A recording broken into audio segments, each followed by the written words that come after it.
welcome to yet another episode of Learning Perspectives. Today we are going to deconstruct a movie called Change Up, and the concept that we are going to learn today is Ibiza. Address.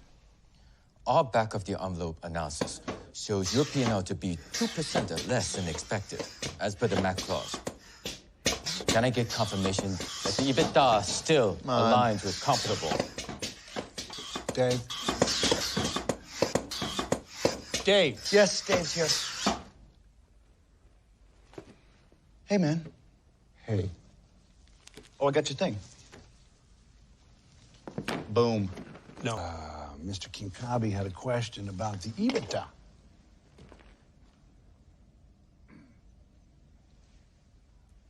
Okay. How is it?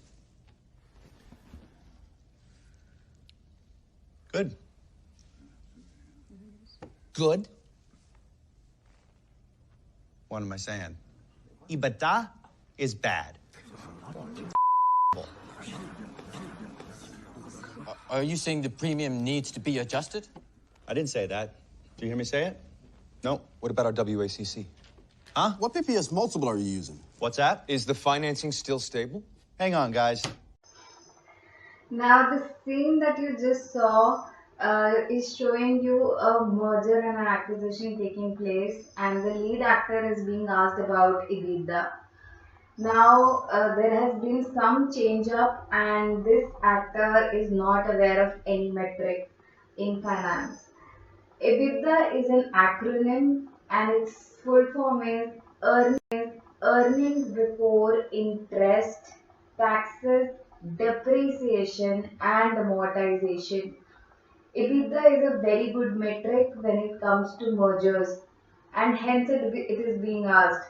It basically shows the operational stability and strength of a company. So here I want to quickly explain how EBITDA is calculated. So first of all, the very important thing to remember is that EBITDA is a part of P&L account. Now, to know more about P&L account, please click on the link below uh, where I have explained what is profit and loss account, rocket sing and income statement. That is the link you need to click. Now let's come back to understanding every line item here. So the first line item is the operating income. Now operating income is the core business activity, which means, for example, if I am an automobile company, my core business activity is selling cars, making cars and selling cars. So that is my core business activity. So any income derived from selling cars is my operating income, which is coming here as 75,000. Now cost of goods sold is uh, the cost incurred for making these cars. This is cost of goods sold. So essentially your cost here is 25,000. Gross profit is a metric used to calculate. Here in this case, gross profit comes out to be 50,000, which is 75 minus 25. Other income, which is the D serial number, this indicates this could be anything which is other than the operating income. So all small aggregate incomes are put under this head, and they are interest income or gain income or gain on exchange rate or penalty from suppliers or customers. All these small incomes are generally under the head of other income, and this is around 15,000 here. Cash operating expenses, these are the operating expenses for the company. So SG&A and your management expenses, labor cost, all these fall under cash operating expenses. Now from gross profit to gross profit we add other income because it's a part of the income itself, and we deduct expenses. Again we do the same thing that we did above. We're deducting the cost and adding the incomes.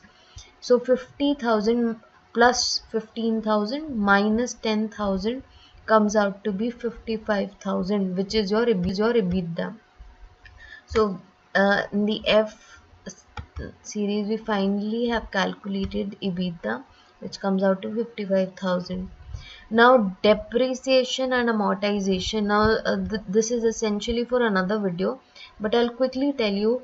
Depreciation is charged on tangible assets, that is your furniture, fixtures, machinery and equipment, while amortization is charged on intangible assets, so goodwill, trademarks and copyright. So those are your depreciation and amortization.